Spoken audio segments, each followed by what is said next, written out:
Distinguished ladies and gentlemen, please accept my warmest welcome and appreciation for your presence here today as we celebrate this International Men's Day online event sponsored by the Jamaica High Commission. Now, founded in 1999, International Men's Day is now observed in over 80 countries worldwide. One, to celebrate the positives from that men bring to our world, to our families and to our communities, and two, to encourage the formation of wholesome characteristics in our young men. And we are extremely proud that International Men's Day, which is backed by the United Nations Education, Scientific and Cultural Organization, UNESCO, was founded by a Caribbean man, Mr. Jerome Tilak Singh of Trinidad and Tobago, who is also a lecturer of history at the University of the West Indies. And you will be pleased, ladies and gentlemen, to know that we have lined up a formidable team of panelists to stir your interest and your imagination, and to take this event through the rest of the evening. I wish to introduce our host, who is also a talk show host. He is also the Global Jamaica Diaspora Council representative in the North, and a man who has been so deeply involved in the work of the community. I speak of none other than Dr. Kevin Brown. Over to you, Dr. Brown. Thank you, High Commissioner. I want to thank you for your warm and welcome and introduction.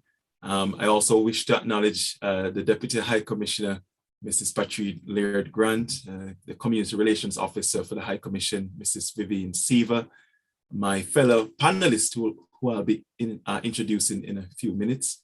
Good evening all, and ladies and gentlemen, those of you who've joined us on YouTube and other social media platforms, welcome. I want to give you a warm Jamaican welcome to the International Men's Day webinar hosted by the Jamaica High Commission in London.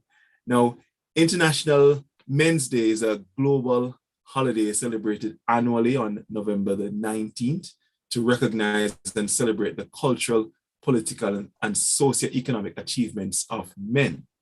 Now, I'm sure some of you might be left wondering, why do men need a special day when every day could be considered a day for men? And of course, these types of official days tend to acknowledge and celebrate the underdog, right? And so this November celebration may surprise some people. However, men are just as much in need of celebration and support as other more obvious groups. Men, like women, are diverse. So you have a range from super masculine to men who are rather more passive and pious. And now we have what's called gender fluidity, which challenges more and more the very notion of binary gender divisions and what a man is supposed to be. So we have a lot to discuss on tonight's webinar, and we have three panelists to engage in this discussion. But of course, this is an interactive webinar. And for those of you who are on the Zoom, or if you're on the YouTube platform or any other social media platform run by the High Commission, you can ask your questions or even your comments, and we will certainly put them to the panelists tonight. So I am joined by Professor Tony Leiba, and we also have Mr. Amani Simpson and Mr. David Neita. We will start with a general discussion hosted by me, and I will be asking some interesting questions to get the conversation going. And of course, we will also be putting your questions to the panel. And then at the end, we have something rather special for you in the form of a poem by Mr. David Neita. And also there'll be a performance by Steal Away, Steal Away played by Mr. Dwight John.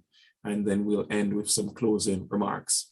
So you're in for quite a discussion tonight. I hope you will stay with us and do get involved in the conversation as well.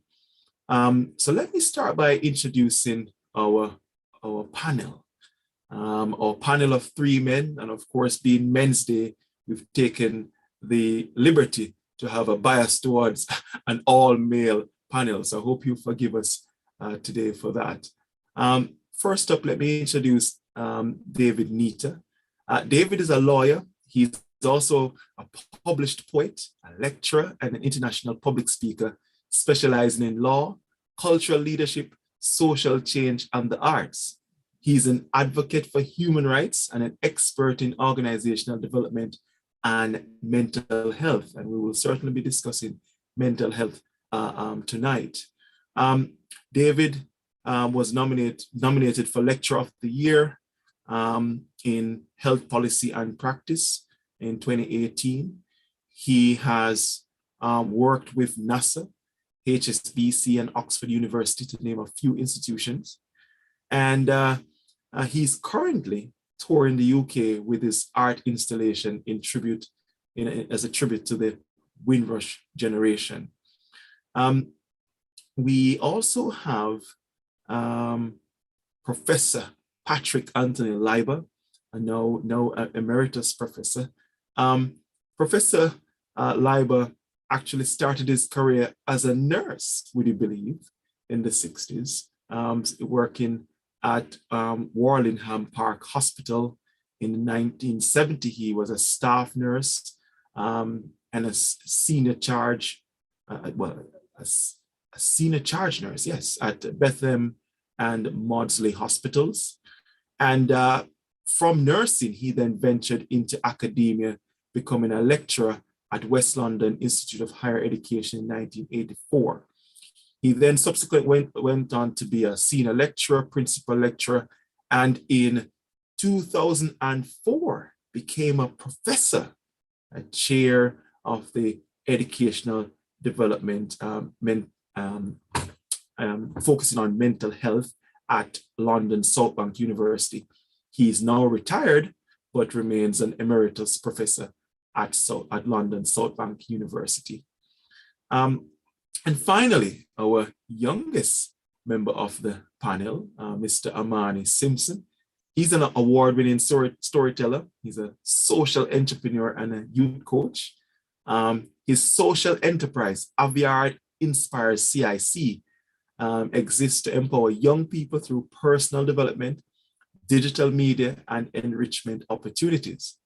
He's also the producer and the protagonist of the Amani short film starring Jovan Wade, which had amassed 1 million views in just 4 days and has been widely acclaimed by both youth and adults. It has now over 3 million views, an amazing success story there. And so he's also received awards as well. And most recently, in June of this year, Amani was awarded the Governor General's Diaspora Achievement Award for excellence from his mother country, Jamaica, for his work supporting young people with their mental health. So there you have it, your three esteemed panelists tonight. And of course, we also want to have an interactive discussion. So as the conversation progresses, please put your questions in the chat room, or if you're on YouTube or Facebook, then please also add your questions or comments there, and we will certainly be happy to put them to the panel. So let's get started.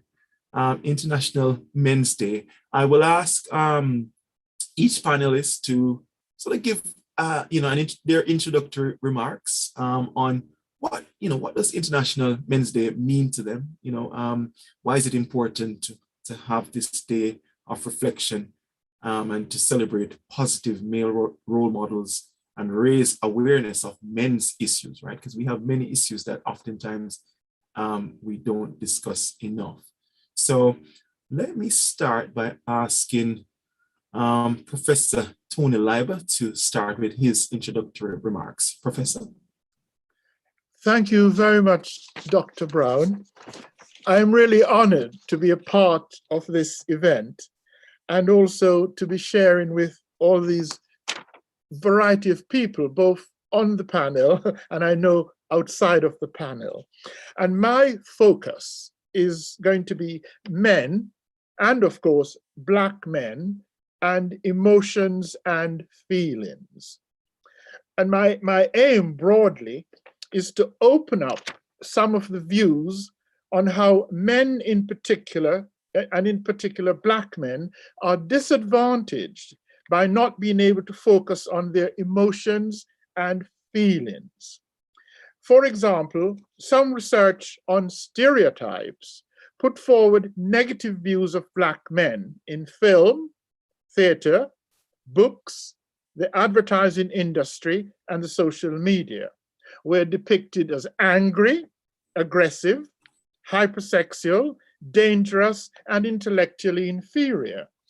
These images perpetuate an image that maintains oppressive stereotypes that reduce the value of Black men's lives and makes it easy for Black men to be accused and to enter the unfair criminal justice system. Racial insults strip away your humanity and take away your feeling of self-worth. Masculinity is associated with strength, courage, independence, leadership, assertiveness, and dare I say, aggression and violence. Look at sports, boxing, etc., etc. Look at wars, etc., etc. Look at crimes, etc.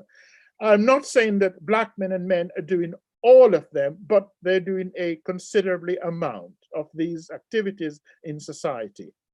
And these activities which have got negative and positive aspects to them, but they are activities and issues which men need to express their feelings about, how they get involved in what's happening and how they feel about it, and how they might be being used within these activities.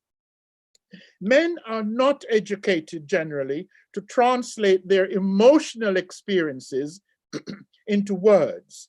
The traditional masculine role socialization has channeled many men into ways of being so that their masculine identity conflicts with the emotions they feel and are allowed to express. For example, they will be shamed by family, female relations, other friends, other men, because they're not behaving, as they would say, like real men. They're not real men if they express vulnerability, dependence, and sometimes that let them be seen as weak, which is no good. Men, therefore, are not able to meet the emotional needs, cannot put into words their feelings, and what happens? They hide. They defend or deflect such feelings, resulting in disharmony and push into low esteem and personal non-confidence. Many men struggle with the idea of being vulnerable and sharing their emotions. For those who grew up trying to share their emotions, they're rejected, subject to ridicule and name calling. The result is isolation, anger, resentment, shutdown, and at worst, expressions of aggression and violence. Furthermore, for men to demonstrate emotional intelligence, this is seen as soft and carry patriarchal views which are negative to caring roles in men. Not being able to use emotional intelligence results in men not seeking support or help because it will involve talking about feelings, talking about emotions. It does not mean that a man is weak to acknowledge the fears, the anxieties he has. In a world that devalues him men need to work through these fears, these anxieties and anger and other bottled up feelings. Finally, Black men must learn to express themselves because poorly managed or unregulated emotions can be harmful to our relationships and mental health. You may shy away from expressing emotions or feelings that you think are negative. However, being able to express what you're feeling, what you like, what you don't like, can help to declutter the mind. Suppressing emotions is believed to lead to anxiety disorders and depressions. Every emotion is important and it's essential, and they must be appropriately expressed. Accepting who you are. Reading for me Frantz Fanon's Black Skin, White Mask gave me a language and a framework to understand my feelings about Black subjectivity in life, drawing on his theorizing about alienation and Black people within our Western societies. Ask for help when you're feeling overwhelmed, when you feel sad, when you feel challenged, frustrated, confused, or angry. Speak to someone you trust, and this person might have to build the trust with you. It's a spouse, a friend, counselor, doctor, religious leader, carer, parent. I could go on, but essentially someone who will listen to you. I really am sort of quite honored to be a part of this Man's Day, looking at how we negotiate our paths, both with our nearest and dearest, social relationships, work relationships, and with the wider society. Thank you for giving me this opportunity. Thank you, Professor Tony Leiba, for that introduction. And you focused on mental health, which is certainly something that we will be discussing in more detail. I now want to turn to our next panelist, Mr. David Neita, for his introductory remarks. Yeah, thank you. I'll break down my introductory remarks in 3 parts. I'll say something about what I think is really positive and amazing about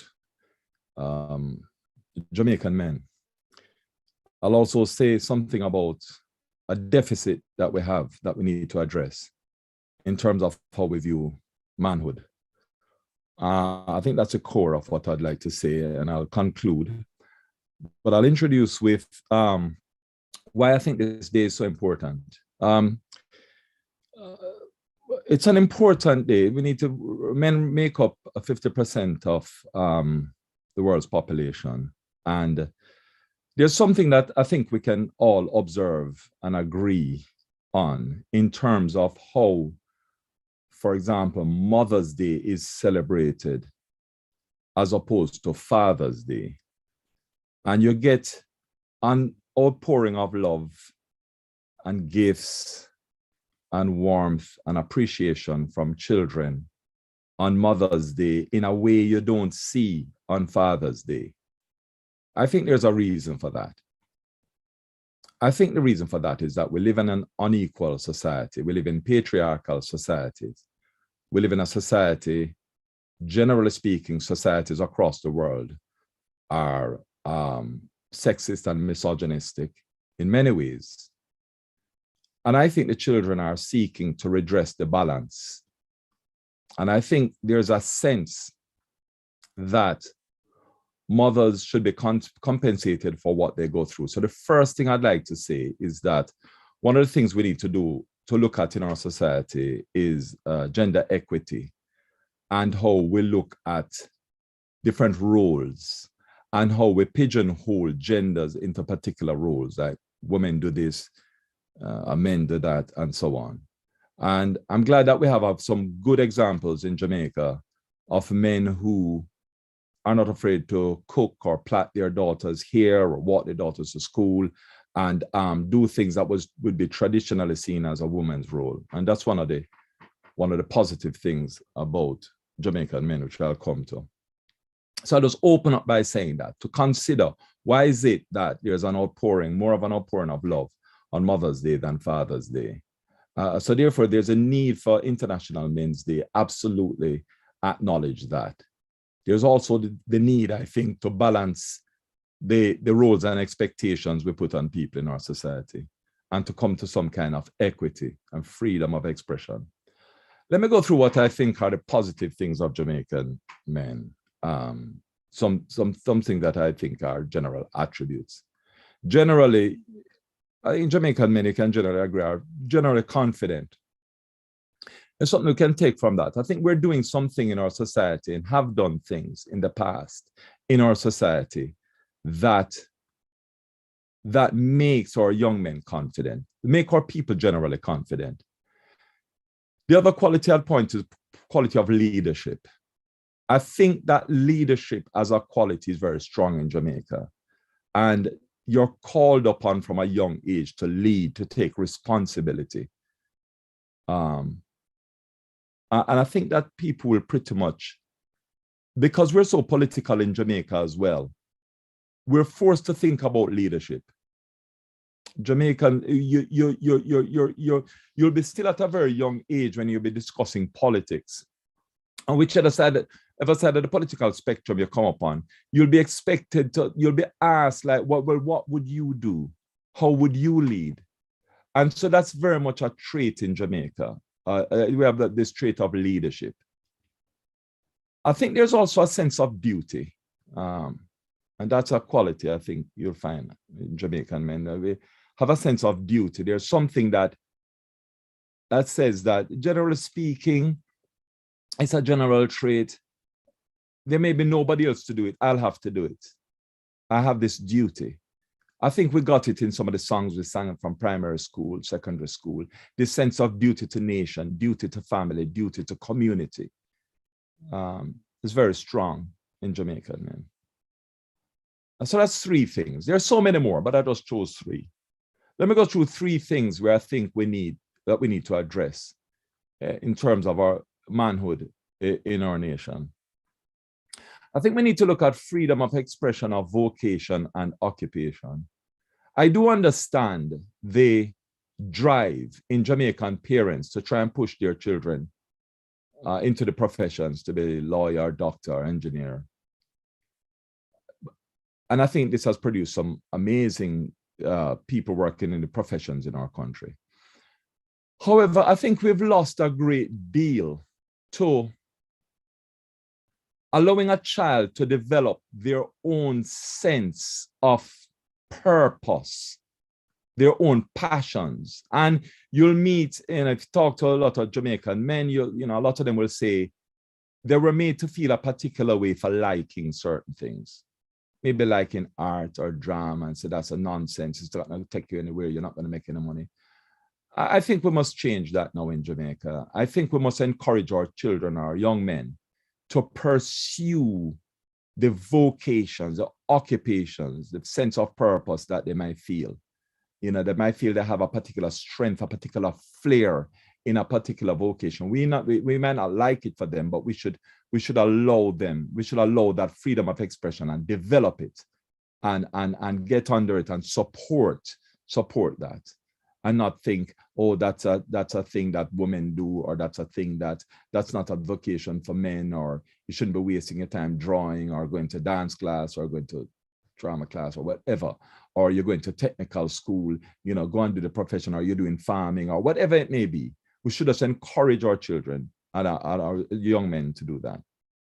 That's the first point. I also like to look at the area of mental health.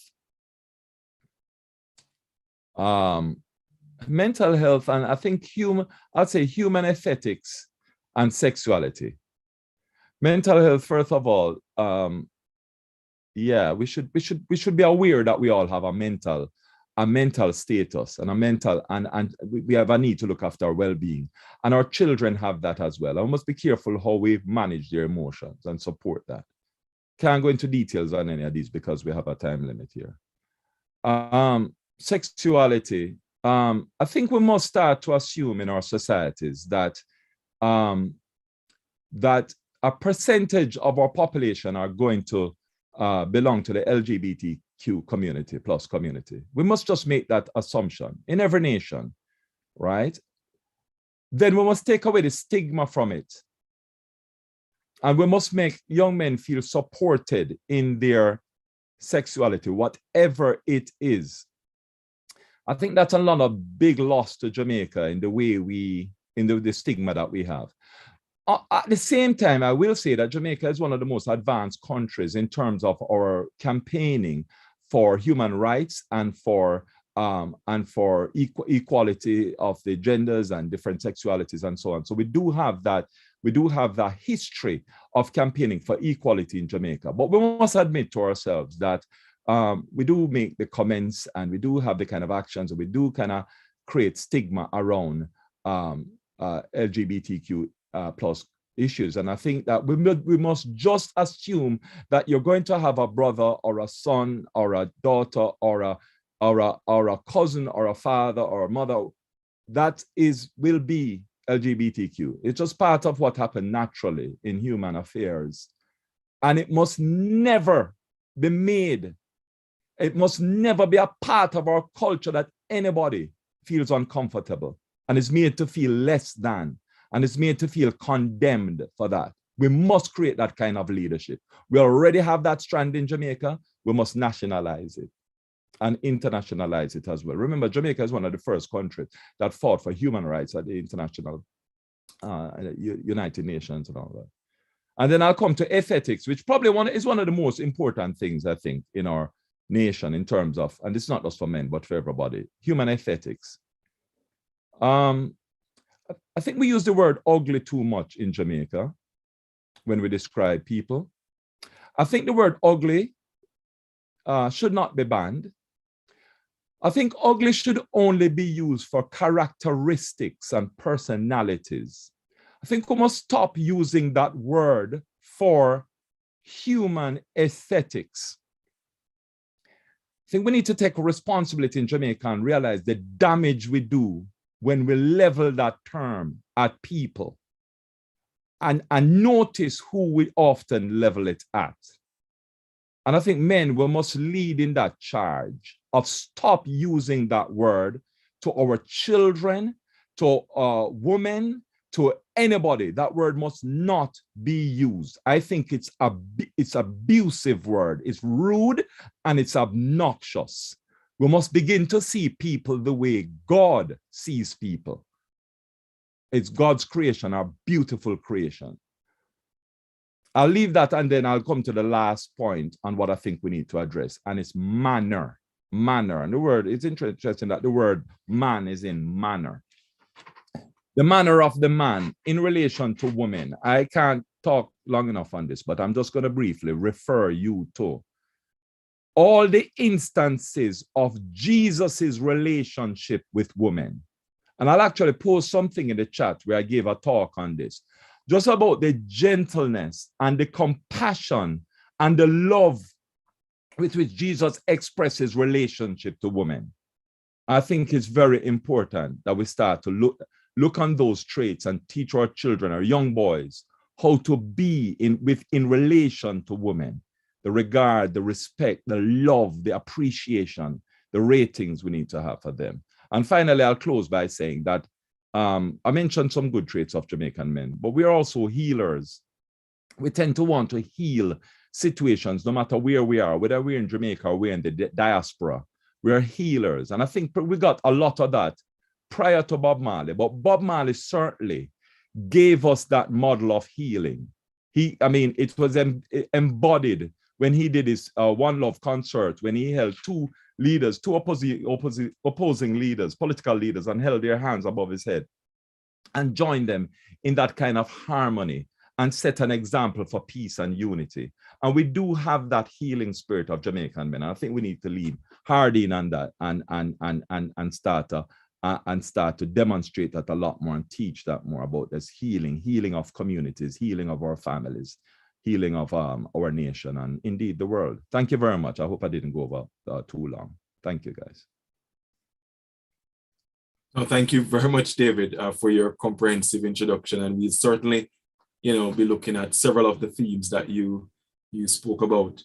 Now let me ask our final panelist, Mr. Amani Simpson, to give his introductory remarks. Good evening, everyone. It's a pleasure and an honor to be on the panel. Can I have access to share my screen, please? I'd just like to give a prompt, a visual prompt for when I'm speaking. There we go. Can everyone see a white screen? Yeah. Yes. So today being International Men's Day, I was reflecting on what that means to me and why it's important. And I guess the only, or one of the main inspirations in my life would be my father. And I thought I'd focus my few minutes on speaking about my dad. So my dad came to the UK at the age of 7. And he came from Jamaica. He came from Blackwoods in Clarendon. And he came here, and my grandparents had already come over here to kind of set up and, try and, provide a better life over here, take opportunities. Unfortunately, when my grandparents were over here, my granddad had died of pneumonia. So leaving my grandma to raise, 4 boys on their own. And so by the time my dad came over here, it was a very difficult environment. And I guess when I look at International Men's Day, I am blessed to have my dad in my life. It's a positive thing, especially, speaking about what David was saying previously about the positives, he was very present in my life. And I'm very grateful that I can, have that relationship with him now. And there's many people that I know that don't know their father. And I know my dad, I can call him. There's many times in my life where he saved me. He's been my Superman. He's been the person that has swooped in and kind of given me advice and encouraged me and lifted me up. So, I felt today it would be important to really highlight his story. And yeah, for me, kind of growing up, I didn't necessarily see him as a role model, to be honest. Growing up in inner city London and seeing kind of what I like to call shiny objects, things that look like they're really, really successful and like I should be aspiring to have those things. And I spent a lot of time, I guess, not really looking in my own house and seeing that what I really wanted in life was in my house already. So yeah, I'm really, really, really, I said it before, I'm really grateful, I'm really blessed. My dad is an amazing man. He's a great role model for me and my sister. He's a great husband. He's a great family man, and I'm just trying to be like my dad, as it says, as it goes. To close this story, my dad went on. He studied at university. He became an electronic engineer. Worked very, very hard, and ended up working for Sir Alan. Is it Sir Alan Sugar? Is he a sir? I think he's Lord Alan Sugar, not Sir. Lord Alan Sugar at Amstrad. And did really, really well. He now co-owns a blinds and curtains company with my mum. And I'm really, I think one of the proudest things that I've ever done in my life is I've changed the narrative in my household when it comes to my relationship with my family and their relationship with me as well. And I have the rest of my life to really enjoy, the fruits of a happy, peaceful kind of family dynamic. So yeah, I just wanted to kind of, spotlight my dad, because today's International Men's Day and I wouldn't be the man that I am today without my father. So yeah, big up my dad.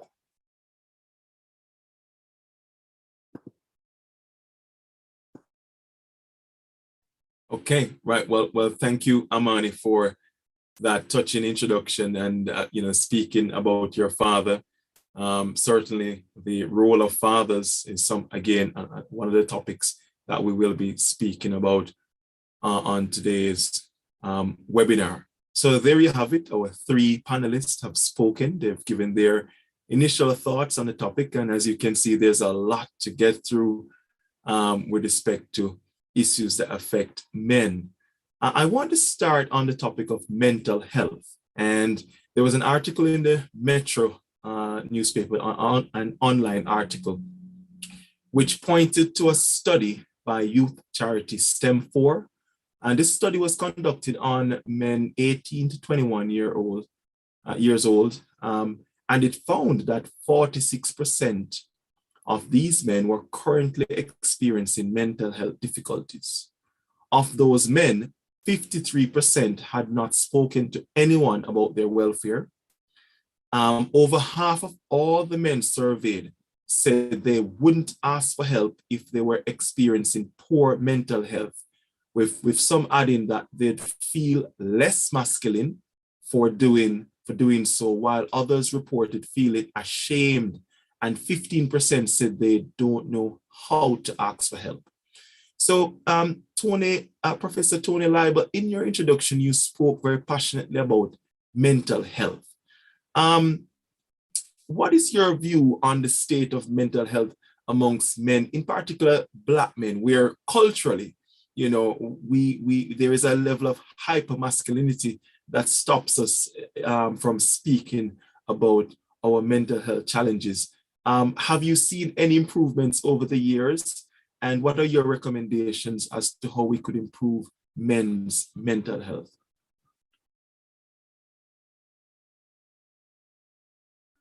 Professor Leiba, you're muted. Essentially, we have more voluntary and statutory organizations which have recognized that they must try and bring men in from the cold.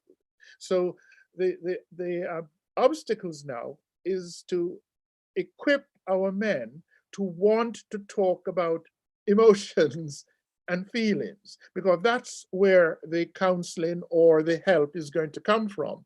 And we still have that resistance because it is seen as, well, I must be weak, I must be whatever, because they're going to want to ask me about intimate details of my life, and I'm not very good at talking about this. However, apart from the organizations, men are also forming their own support group through the church, through education institutions like mine, where men, boys, will get together and start talking. So I think we're moving forward, but it is slow and it will take quite some time. And when the men get into these groups, they have to realize that they have to let go of the hyper masculinity views of being stoic, yes, and being able to say they can do it all themselves, and to let go and trust the people you're with, yes. To experience that trust with your feelings is a big thing, and that needs to happen. But yes, there is more mental health and mental health prevention work going on. And that's to be applauded and that's to be encouraged. But there's something that I worry about within this new world with mental health and well-being. A lot of people who might have an illness, okay? So we've moved from prevention, from maintaining mental health, but we mustn't forget some people might have a clear illness, which might be organic, psychological, sociological, or all the things, or trauma has happened to them, chronic or acute trauma. And we mustn't leave those people behind with just the talk of prevention and mental health. We must take on the whole 360 degree of men's health. Yeah. Thank you, Professor Leiba. Mr. David Neita, on the same topic of mental health, we often hear of the challenges that Black men face in the United Kingdom as it relates to racism, and but we don't link racism and its impact on mental health. What are your views on how racism has affected the mental health of Black men?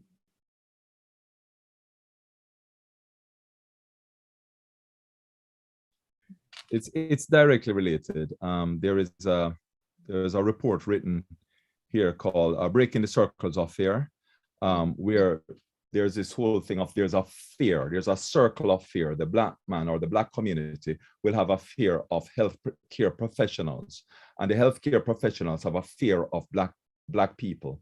There's another, and so there's this circle of fear, and how can we break that circle of fear?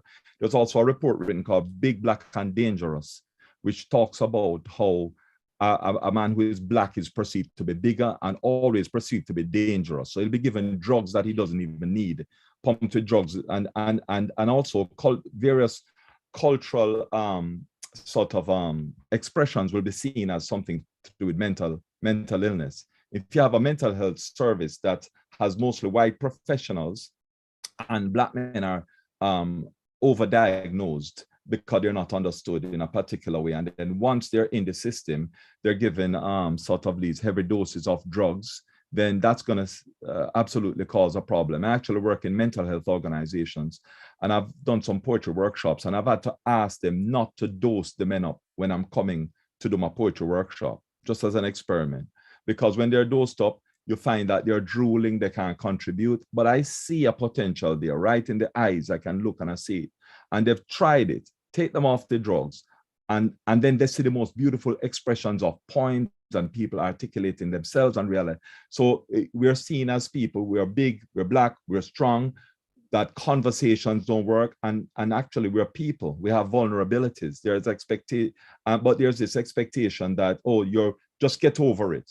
Just get over it. But there's not this sense that talking therapies can help. And if you look in our Jamaican culture, a film was made some time ago called Dancehall Queen. I'm not sure what they were trying to say with regards to mental health, but a point did come through. A guy in the film saw his friend being murdered, and it gave him a break in reality in terms of he really was traumatized by the experience. And his sister was telling, get your act together. And he couldn't just get his act together because he saw himself being murdered. And I thought it was really beautifully portrayed. And then they took him to the country. And what did he get in the country?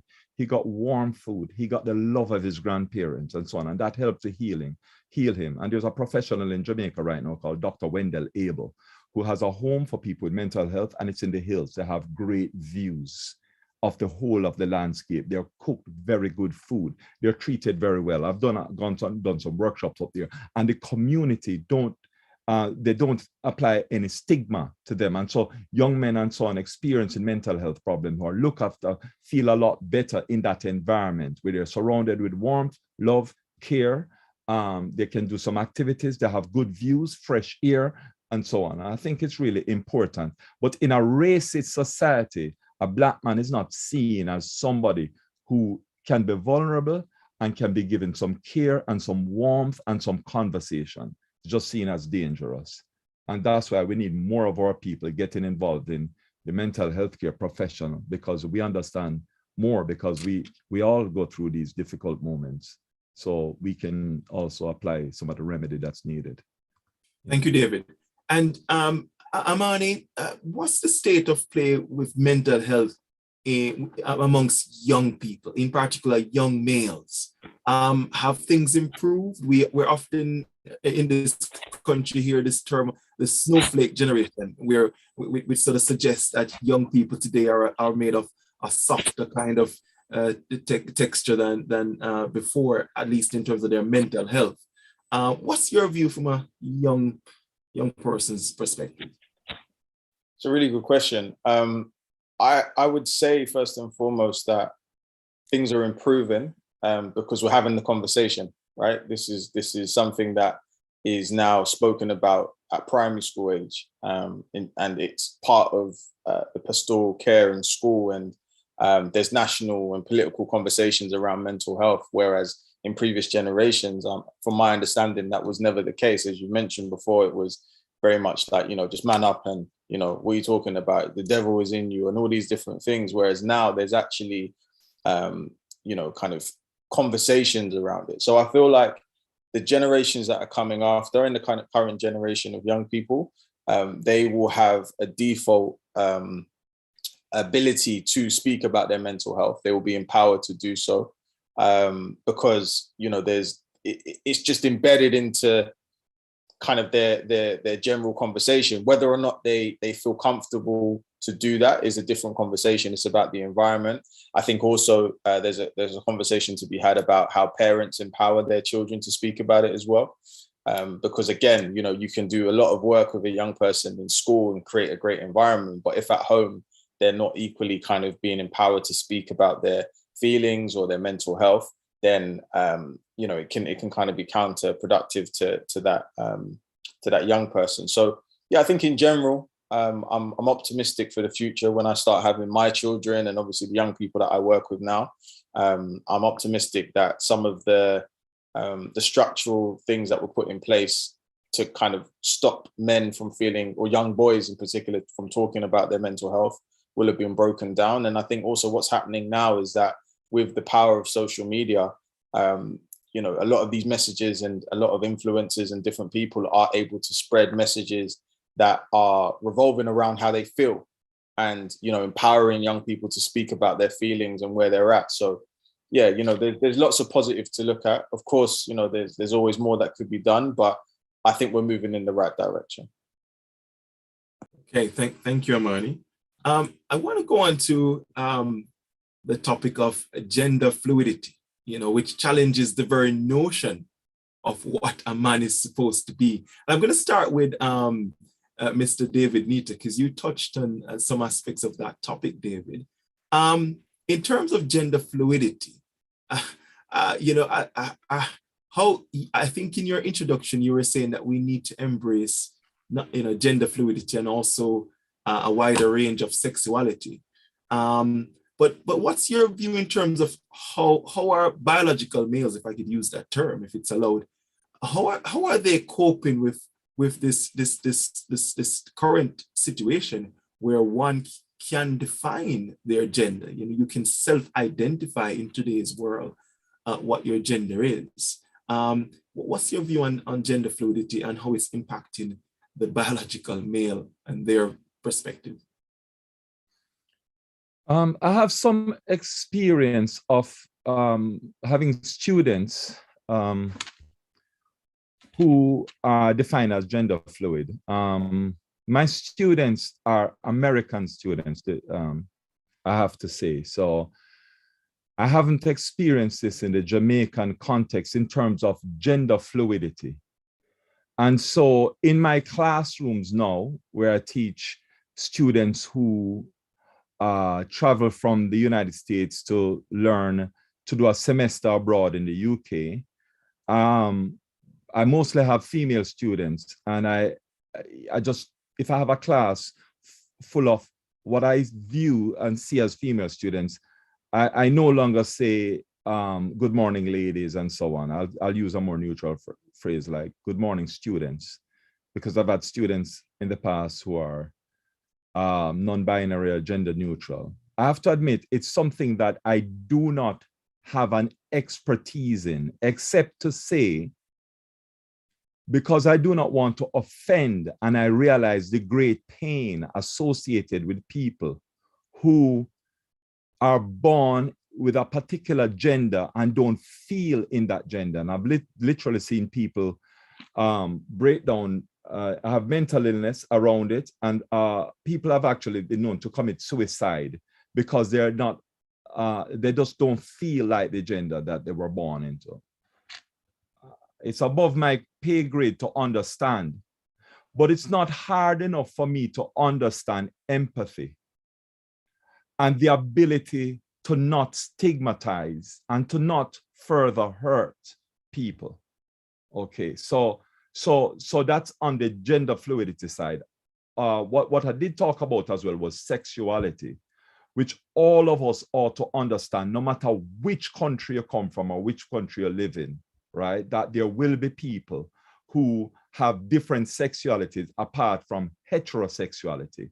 It's clear that heterosexuality will be the majority sexuality in the world, but it's not the only sexuality in the world. And I think that the pressure, again, likewise, people who are not allowed to express themselves, famously, our Jamaican author, first man, you might correct me if I'm right, is it Man Booker Prize or one of the most prestigious prizes you can win for an author, writer of, somebody just tell me the name, writer of Brief History of Seven Killings. Marlon James. Thank you so much, Marlon James, who talk about trying to pray out the gay and all of that and feeling a sense of discomfort. And I remember mentioning that book in Jamaica. Nobody hardly wanted to talk about it. It's like the elephant in the room. But the elephant in the room is your son, is your child, is somebody close to you. And if you claim, I think we need to go back and try to understand what love means. You can't claim to love somebody and deny them their inner chorus feeling. Imagine if somebody tried to persuade you that the sexuality you have is wrong, and is something that is an aberration, right? Imagine how that would feel. So I think we need to just be a lot more tolerant, a lot more patient, a lot more understanding, and allowing people to express that, because we do have it in our nation, but it's hidden, and it's hidden because people don't feel comfortable. And if people don't feel comfortable, they will have mental illnesses and may even commit suicide. And I think that the greatest pain associated with these issues is the pain of stigma. And who is it that applies stigma? We apply stigma. So the greatest ability to help people comes from us, because we can simply remove the stigma and make everybody feel like they are free and they will not be oppressed, and so on. And as a people who have a history of oppression on the basis of race, we should seek to obliterate oppression in all forms in our society. And if we don't seek to do so, we cannot say we love, and there is no love within us. What is in us is a desire to, I don't know what it is, but it's not love. Certainly not love. Because, love is kind, it's patient, it's long-suffering, it's beautiful, it's wonderful. It doesn't hurt people. It doesn't make people feel like less than themselves and less than who God made them. Love doesn't do that. So whatever instinct that is, I won't even bother to try to label it, but it is not love. And we should seek to embrace love. And when we embrace love, we'll embrace everybody, and we'll heal a lot of people that way. Thank you, David. Right. So from moving on from gender fluidity, I wanted to touch on the rather terrifying statistics that we have in this country, with suicide being the biggest killer of men under 45. I mean, phenomenal statistic there. Professor Tony Leiba, what's your view on the rather extraordinary suicide rate in the UK? Do you have a perspective on why this is the case?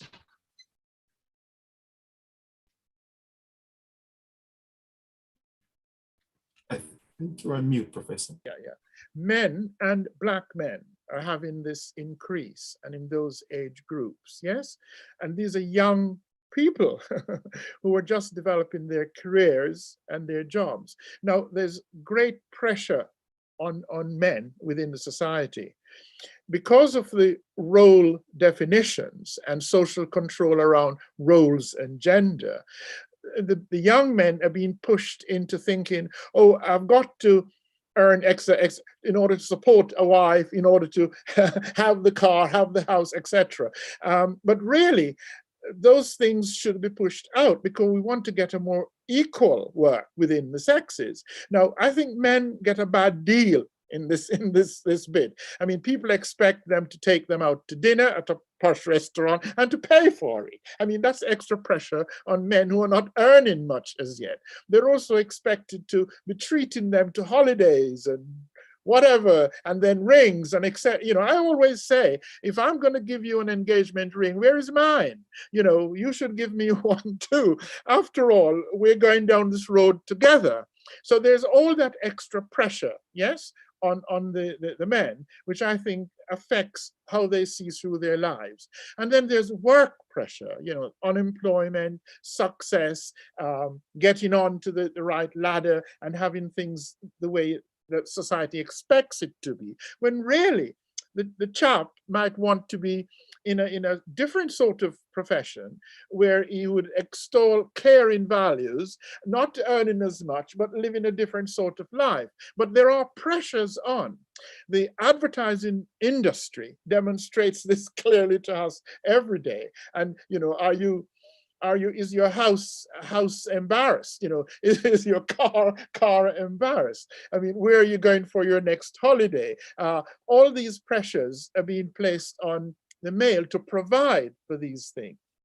And then we have within that frame the notion of the men are not being able to discuss these emotional and feelings things with appropriate people, friends, family, or counselors. So they're just bottling things up, yeah? And it becomes desperate. The anxiety state becomes desperate. The depression becomes desperate. And before you know what has happened, they're trying things. And when they try things, sometimes accidents happen. They didn't intend it to go so far, but you've got accidents and it could go in that particular way. Very precarious road, which I think the gender socialization and expectations are pushing them into at this particular time we're in. And it's all common knowledge around of what people want from them, but they can't meet it. They never ever did meet it, really. But you know, we have got the this veneer of men, masculinity, providers, leaders, doing things and providing. Really, I think we should all be providing, men and women, yeah, and ease the pressure off and let life be much more equal for all of us.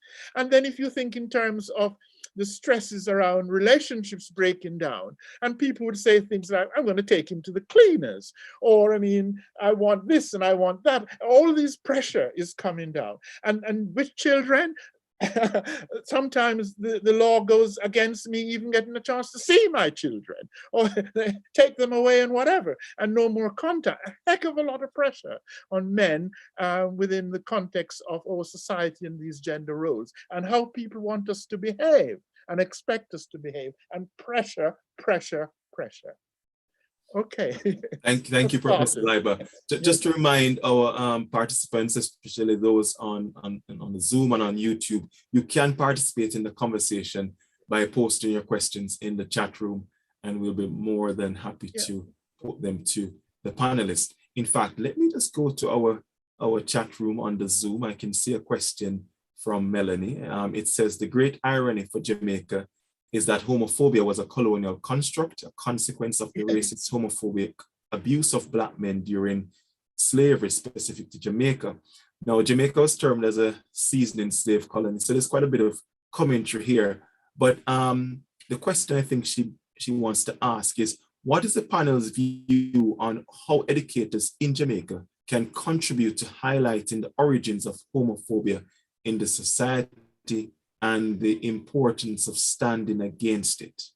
Who wants to take that? David, are you, or Amani?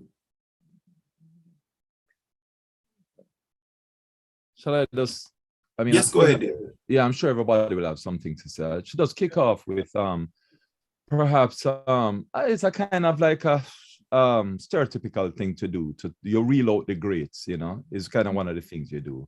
Black History Month, you just reel out the people who've invented this and so on and so forth, and almost as if you're trying to justify your Blackness in a way. And like, you get to the point where you're gonna just feel tired of wanting to roll out this roll call of excellence within a people just to say, well, you have the right to exist. So I mean, Professor Rex Nettleford, perhaps very few people in the cultural space have contributed so much. You know, Professor Rex Nettleford was from the LGBT community. And I think in our education system, if you look at, I'm just going to just say a parallel here as well. A parallel here would be Alan Turing, who a British male who was from the LGBT community, who pretty much by decoding the Enigma code pretty much contributed significantly. I mean, I think without his contribution, probably right now, Nazism would have won the day in that war and so on. And so his contribution, and what happened to him? He was, what did they do to him? He was tried, found guilty. He was, this horrible term, sanitized, chemically castrated or something like that. That's it. And now everybody, the government here is tripping over themselves to try and put him on this picture on the 50-pound note, to try and give him these honors, these buildings named after Turing and all these things. Did this great thing, you know? Why didn't just treat him well when he was alive, you know. You know, we look at, and so that's why I point to somebody like Rex Nettleford and so on. And well, I mean, highly honored and esteemed in Jamaica and so on. But going down the road, I think, bearing in mind, I'm not trying to say and have the answer to the question, but thinking it through what we normally do. We normally go and try and find people in those communities, highlight them and say, look at these wonderful, great people. Look at what they've contributed to our nation. And it's like, I wonder if we shouldn't just teach that people have a basic human right to dignity, right? Regardless of their multiplicity of diversity. And I wonder if we should start shaming intolerance. That from school days when people do and say intolerant things and racist things and homophobic things, we should shame it. The school should not tolerate it. But what we've had in our history perhaps is a piling on, you know. I have never been around a posh uptown Jamaican table and not heard a homophobic statement or a statement that involves putting somebody down because of their class or their culture. We need to stop it. We need to absolutely stop it. There is a snobbery and a bigotry that we've got in our nation that doesn't consider that we're insulting our very children who are sitting and eating and absorbing this. And I think that part of the education must start in the homes and in our faith-based organizations. Yes, in the church in Jamaica, we need to start teaching that God loves all the people of Jamaica, whatever their gender, sexuality, race, hair texture, accent, levels of education, levels of economic stratum, right? And I think we need to, I think one of the things that I find most annoying about my own culture is this discrimination, that if it's not there, we'll just invent it, you know? And I think we can be more open-hearted and more warm and more accepting of it, you know? And I particularly find it, not starting a class war, but I particularly find it amongst the, I'm just gonna say the so-called, you know, bourgeois, you know? And it's their own children that are going through the suffering of experiencing these multiplicity of diversities and feel oppressed. So I'm appealing to people to be real and to be loving and stop trying to prove things and like you're better than everybody else. You're not. We're all equal. All right. Well, thank you. I can see you're very passionate about this subject. Just because of time, I've got to rush you there. So keep your questions coming in on the chat room. Amani, I want to go to you. You spoke very passionately about your father. And I wanted to move on to the role of fathers, right? Because some would say that although you've had a very positive experience with your father, that's not, you know, been the experience across the board. Certainly, even in my case, I met my dad for the first time when I was 30 years old. And unfortunately, single parent homes are still a persistent feature of our culture, whether it's in Jamaica or in the Black community here in Britain. So what's your view, Amani, on fatherhood? And how do we overcome the challenge of single parent homes led by women and the sort of missing dad syndrome that we still are struggling with? Yeah, thank you. I would say one of my favorite kind of quotes in the world that I've kind of remixed, but one of my favorite quotes is, it takes a village to raise a child, but it takes a community to raise a generation. And I stand for the idea that in those single parent homes or in those communities, that's where the men and the uncles, the cousins, all of these kind of, without putting all the responsibility on men, but just based on the conversation, I think that's where we come together to make sure that we're supporting our family members in our community, again, without kind of taking all the burden on our back, because that is one of the issues that we do have. But for example, I'll give you an example from my own life. I have a godson whose dad wasn't very present at parts of his life. He's quite young. And I love him. He's someone that I was asked to be a godfather of, and I don't have any children yet, and I am present for him. You know, his father's back in the picture now, and I'm happy to see that, because he's, you know, he's trying to be present and step up. But regardless of whether he's there or not, I'm going to be there, because I love this young boy and I want to see him do well. And I'm going to challenge his mom on things, and I'm going to encourage them, and I'm going to support. Yesterday, there was a situation in his house where his mom wasn't able to take him to nursery, and he asked for me. He said, can Uncle Amani take me to school? And I was doing some things, and I moved my schedule around in order to make it happen, so that he knows that as a man, I'm there for him. I don't know his situation with his father, if his dad's going to be around. I pray that he is, but if he's not, I'm going to be here as long as I can. And I think it's just trying to be the person that you would want to see, or that you needed as a young person. That's what I live for now. And I think, yeah, when it comes to young people, we just have to come together as much as possible. If you see someone that might be struggling, or, you know, you have the capacity to kind of take a young person under your wing as a man, I think it's important to do that, because, you know, we definitely need more visible role models. There's a lot of role models out there, but sometimes they're kind of behind the scenes and don't get the praise. So I think on one-on-one relationships and in certain families where, you know, there are positive men, I think it's that time to kind of step up and play your position as much as possible. Right. Now, Amani, you won an award from the Governor General of Jamaica for the work that you do with supporting young people with their mental health. Can you just tell us a bit more about what you actually do and how you support young people?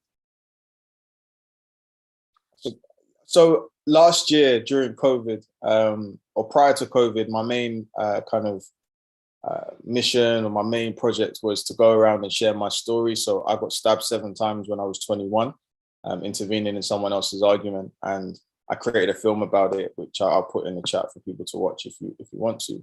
And then COVID hit, and I couldn't go into any schools, I couldn't do any events, and it was a struggle. As a self-employed person who was previously, I used to have a property consultancy business, and I decided to kind of step out of that to do this.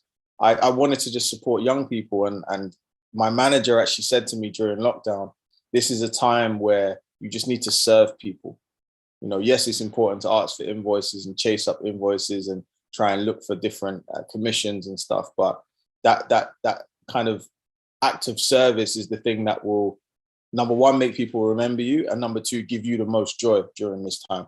And so I did. I had this download from God. I was struggling for the first couple of months, like mentally, in my, you know, what's going on, what am I doing? And I remember one day getting ready and having this download from God, and it was just like, give young people a voice, give them a platform, because I kept hearing the news talking about young people and saying, you know, young people are going to suffer from COVID-19 and all their exams and all that. And I was just like, but no one's asking young people how they feel about it. And I'm blessed to have a platform and a following of young people. So I decided to create a project called Our Lockdown. And that Our Lockdown program or project essentially was a digital video or a series of digital videos that allowed young people and role models to speak about how lockdown was, I guess, positively affecting them. So I asked questions like, what's one thing that you've learned about yourself during lockdown? What would you like to change once lockdown's over in the world? You know, what habits have you learned? All of these different kind of questions that enabled a slightly more positive spin to be put on it. And there were so many beautiful videos that got sent back, and it went viral, and I was on Channel 5 News, and then it empowered me to do another project with the Mayor of London. So yeah, there's for me, at the core of all of the work that I do, it's about, you know, empowering youth voice. Young people have amazing voices. They can speak for themselves, but we as adults persist to speak on their behalf. And, you know, I think we need to change that with the coming generation, because they're not going to have it. They're not subservient. They're not just, you're the child, I'm the adult. You have to give them a place to speak. And of course, you know, there's a level of respect, but I think respect is earned for this generation. It's not just, oh yeah, that's my uncle, my auntie, or whatever. They've seen too many people in positions of leadership kind of abuse that power. And so now you have to prove to them, why do I have to respect you? Which is obviously a clash of generations, but fundamentally everything that I do is about empowering their voice and allowing them to feel comfortable to speak about the things that are on their heart, whether that be positive or whether that be a bit more challenging. So yeah. Thank you, Amani. Professor, I want to come back to you on the topic of the sort of Me Too culture and, you know, the whole discussion around toxic masculinity. So things that were stereotypically male are now being challenged, and women are now speaking out, especially as it relates to how we relate to women, especially in terms of how we engage them with respect to courting and all the rest of it, or inappropriate behavior. All of that is being challenged. So, Professor Leiba, what's your view on the whole sort of, Me Too culture and the discussion around toxic masculinity?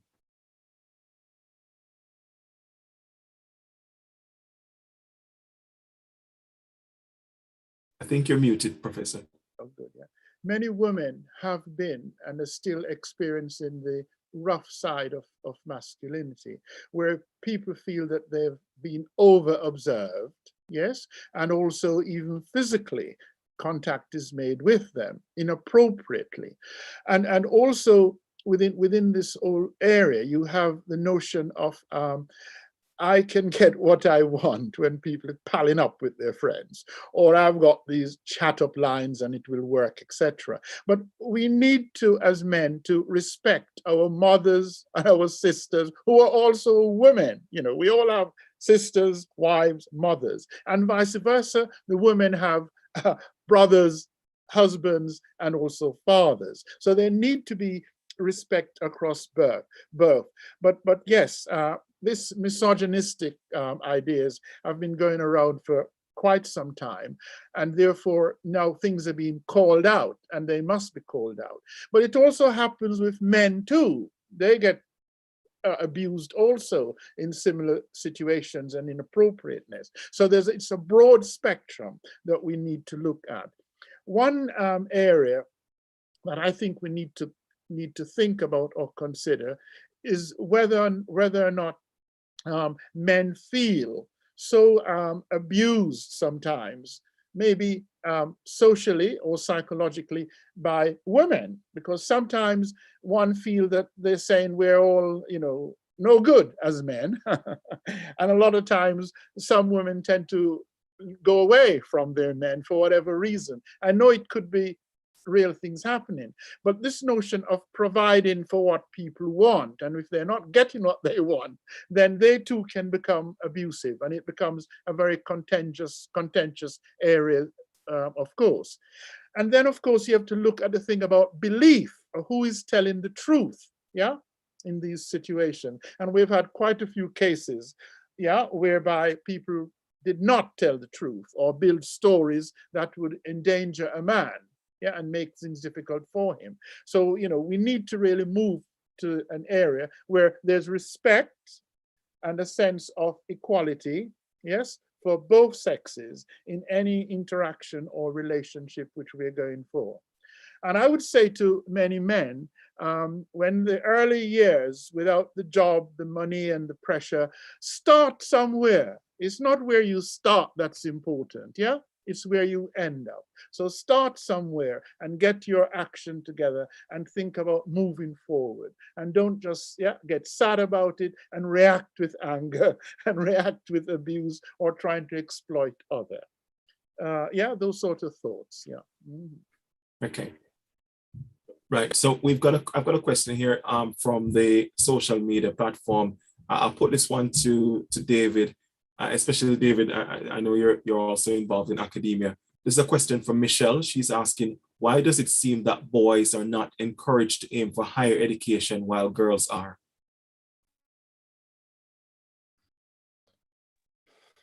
I think I'll just I think about that briefly, just add on to what Professor was just saying. And point out something about you mentioned the Me Too movement and the toxic masculinity. And in real terms, really, I mean, in terms of all our literature and faith education and so on, there's really no greater masculine figure than this Jesus that we learn about Sunday school, and it's in all, Jesus is talked about in all religions. And yet we have this shortest verse in the Bible, Jesus wept. This is the great Messiah, the great liberator, but we have this phrase, Jesus wept, had enough compassion to weep. And then I'm actually posting in the chat now the message that I mentioned before about just examine this relationship with women.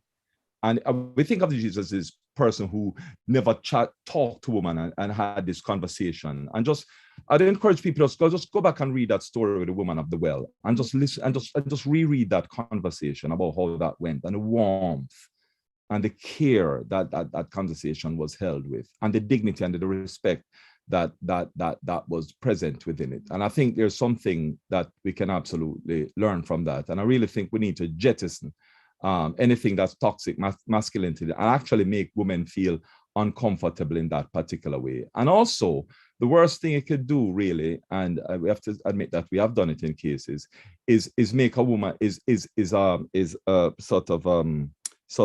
create a situation where a woman feels that she has to participate in her own oppression.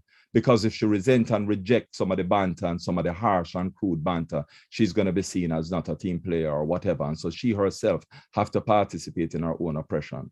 So we need to really be a little bit more sensitive around that. In terms of the academic side of things, my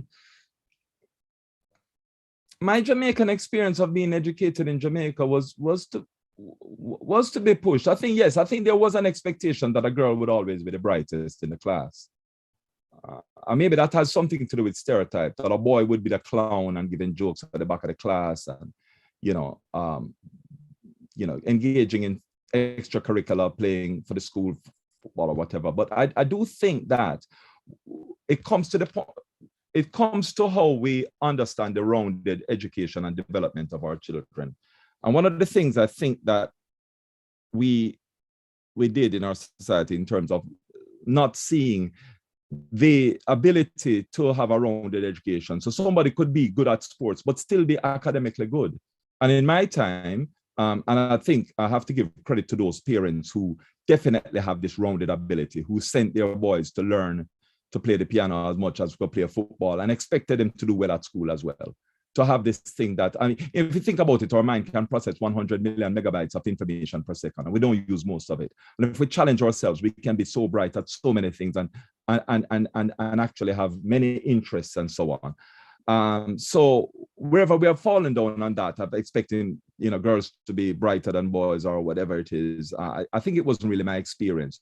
But if that culture is out there, I think again we need to move away from those gender lines and just say people should, and just say boys or girls or whatever children, whether they're whatever gender our children are, not or binary or whatever, that it's nothing to do with what they can expect to achieve in schools.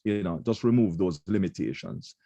And we do sometimes put too much limitations on people, not just limitations, but expectations. And it comes to what I said back in my opening statement, where I said that some people are pushed down certain lines and some people are pushed down certain avenues.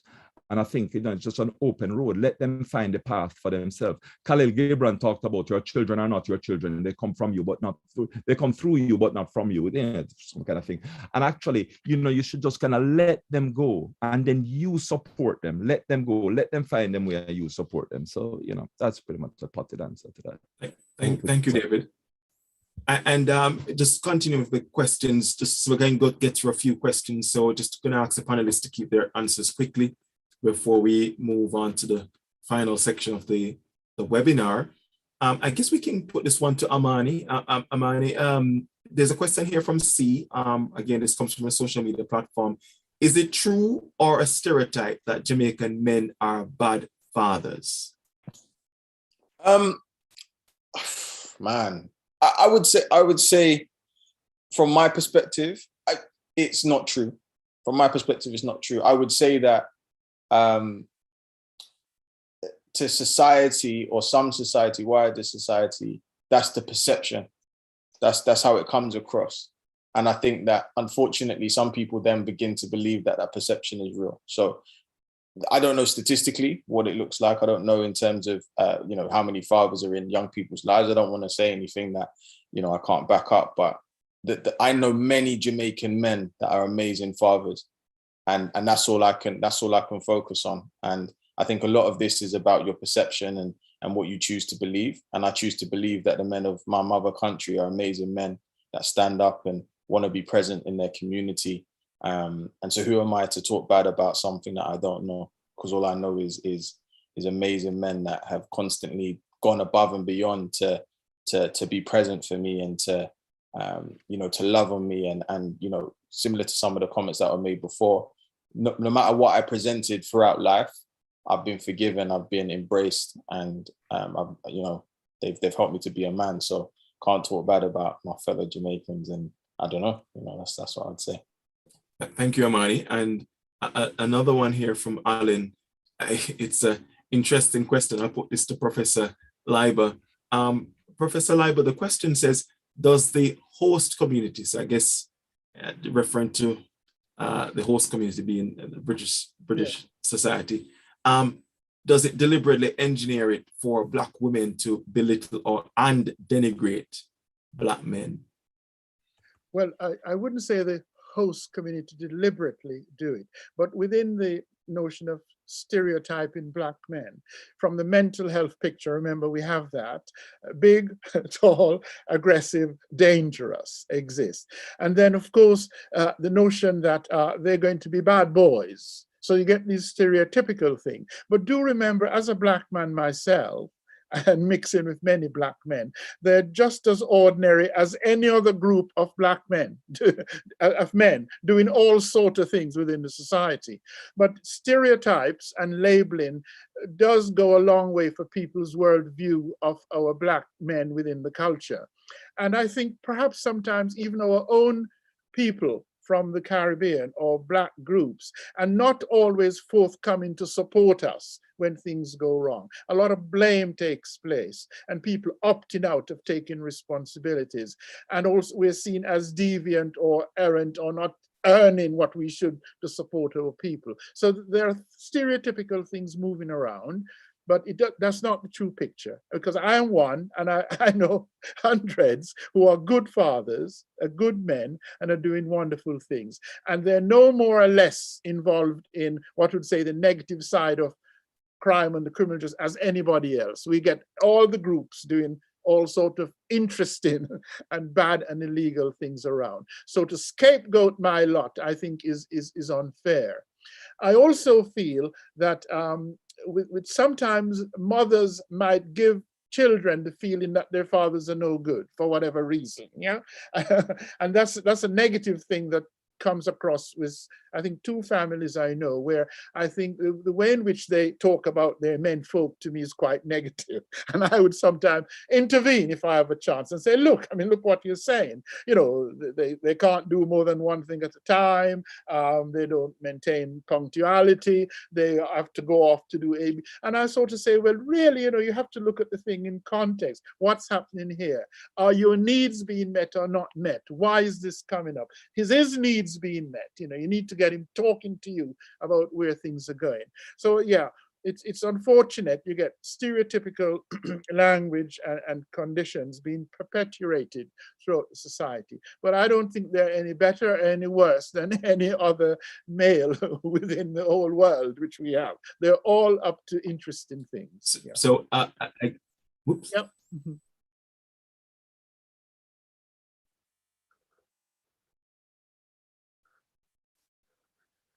I've lost you. There you go. Yeah. Thank you, Professor. Yeah. So my perhaps the final question before we go to some poetry from David is David, do you think we've gotten to the stage now where we've as men, as a wider society, we are comfortable with the idea of what the so-called strong female, or women who who are the main breadwinner in families? Is that, has society progressed to a point now where that's just an accepted norm and we've moved on? It's been all my reality and all my history. I think my growing up in Jamaica was that strong women were women being strong mothers, aunties, and so on, playing a significant role in society. I think if a society can lead the world in not just accepting but celebrating strong women, certainly Jamaica can. I feel like Jamaican men appreciate strong women because they were our mothers and grandmothers and aunties and so on, and we just have a history of that. Strong women is different from accomplished women, and accomplished women, we now have a society. Did I say, like 10 years ago, I was hearing that 50% of the graduates, 70% of the graduates, University of West Indies are women, and most in terms of captains of industry and leading industry in Jamaica, women, which is a great thing, an absolutely great thing. I think the world needs a break from male leadership in many ways, and we need to, it's not one or the other, but we definitely need to balance the equation and facilitate and absorb and embrace more female leadership. And I think that Jamaican male psyche in general have that capacity to embrace that. It doesn't mean we're not sexist though, or misogynistic, or don't have problems that we need to address.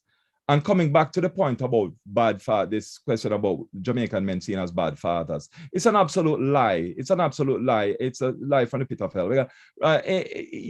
In order for oppression to work, you have to demonize certain people, and the Jamaican man has been demonized in that sense. I've traveled the world. I've been all over the world, and in terms of parenting, Jamaican men are great parents. An example. I just give you one example.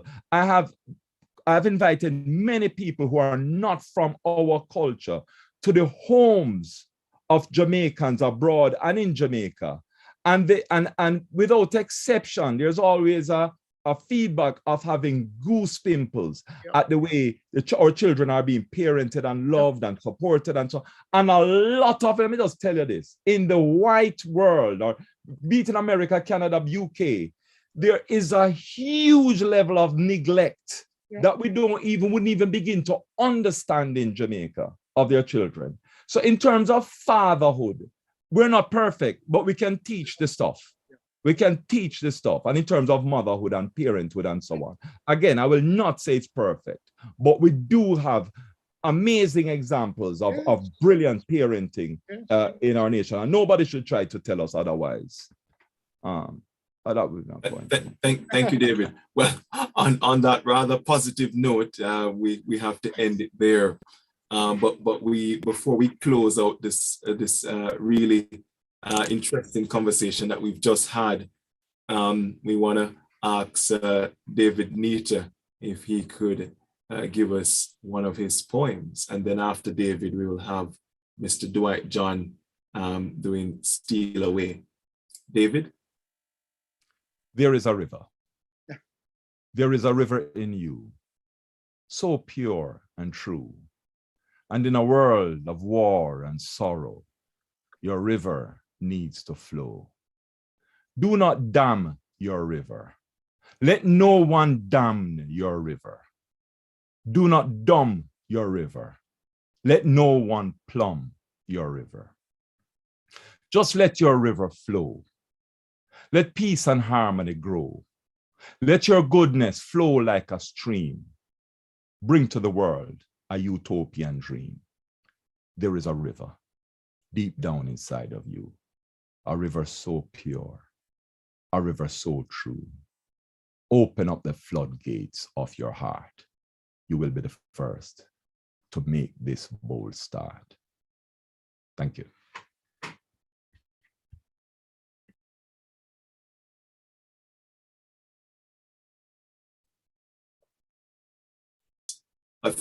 Thank you, David, for that poem. A rather multi-talented individual you are, indeed.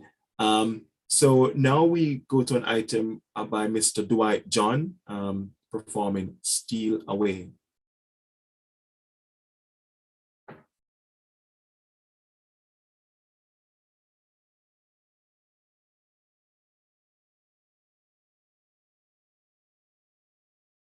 So we should be having, oh, here he comes.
Wow, Mr. Dwight John playing a steal away, amazing performance. And I know this is virtual, but I know I can hear the applause from all the participants. Wonderful performance there by Mr. Dwight John. And of course, David, I can see in the chat room that your poem has been well received by everyone. So I just want to end tonight's webinar by thanking everyone. It's been such a thought-provoking, robust conversation on issues that affect men. And I want to start by thanking the High Commission for hosting this webinar. I'm sure we will have more of these topical conversations through the High Commission in London. I want to thank His Excellency Seth George Ramakan for his welcome at the start of the webinar. And thanks also to my panelist, my formidable panelist, Professor Tony Leiba, Mr. Amani Simpson, and Mr. David Neita, who gave very candid and robust views on all the issues touched on today. I'd also like to thank Mr. Dwight John for his performance there via video, and all that have been involved in the background. I know there we have the Deputy High Commissioner, Mrs. Patrice Laird in the background, as well as Mrs. Vivian Seaver, Community Relations Officer for the High Commission, also working away in the background. I want to express my gratitude to them. But also, let me just thank you, all of you who have turned up tonight on the Zoom. Some of you are on YouTube or Facebook. I want to thank you for participating in tonight's event, for all your questions and comments that you've posted in the chat room. Thank you. And, I hope that you will continue the debate at home. We need to keep looking at these issues. And we've touched on a wide range of issues tonight that, both in terms of the positive contribution of men, but also some of the challenges. We spoke about mental health and the need for men to speak up more on issues that affect them. We have to somehow overcome our pride and ego and be able to get things off our chest. We heard of the very positive experience that Amani has had with his father, and the fact that there are lots of good fathers out there in our communities, and we should perhaps celebrate them more. We heard the passionate contribution from David Neita on gender fluidity and also sexuality as well, with respect to the LGBT community. So it's been a wide-ranging conversation. As I said, we looked at the positives, but we weren't afraid to touch on the more challenging issues. And I hope that this conversation will continue at home as well. So I just want to end by thanking you all, and I look forward to seeing you soon at another one of these Jamaica High Commission webinars. Thank you. And thank you. Thank you. Bye-bye. Bye.